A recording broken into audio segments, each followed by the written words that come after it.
Work meant to pull and lift all the rod would stand, then lower it quickly and wind the reel. It is fun for only a little while. My ambition, of course, was to land 100-pound tuna on light tackle, something which had not yet been done. So I was in deadly earnest. So was Captain Dan. This fish was so loggy and roily that we decided he was a yellowfin tuna of very large size.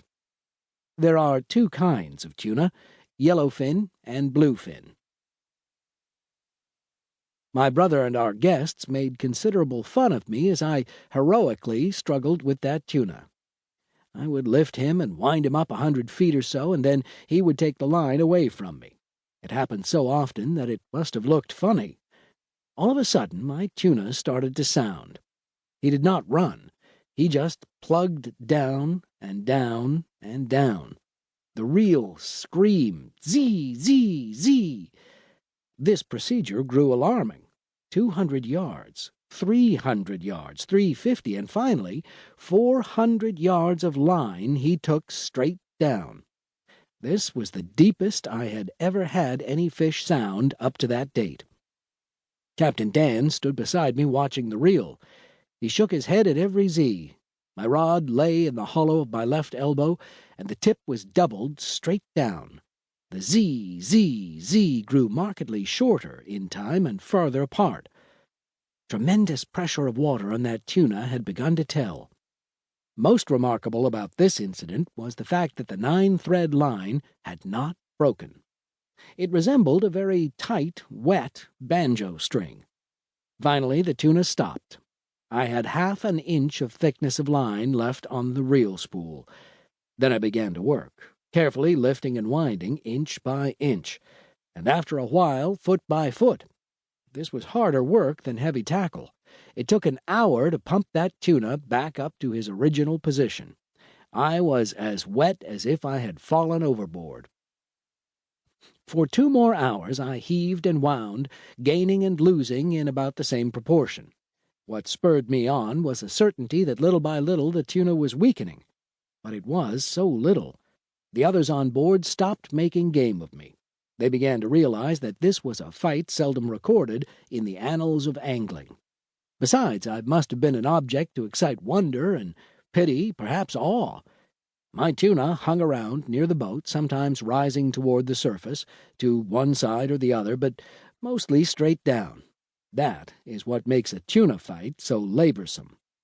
The very thing I feared, he began again. He started down. Z, Z, Z, slower this time. Captain Dan left the wheel and stood beside me watching the reel. I laid the rod over my left arm and watched too.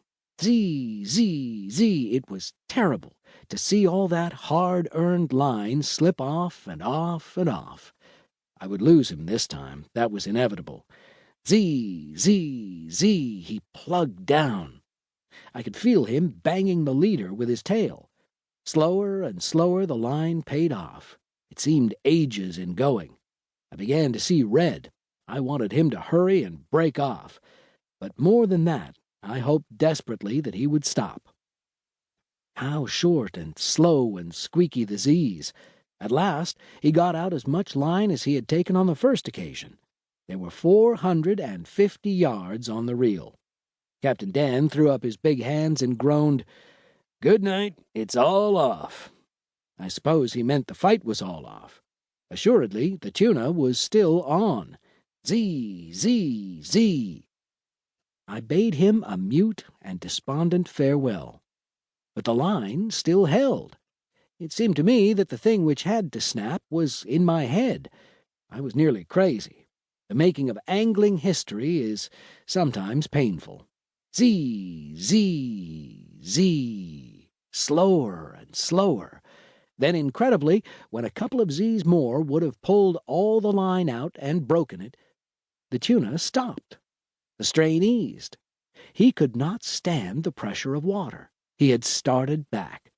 I wound and wound and wound that reel until I thought my arm would fall dead at my side.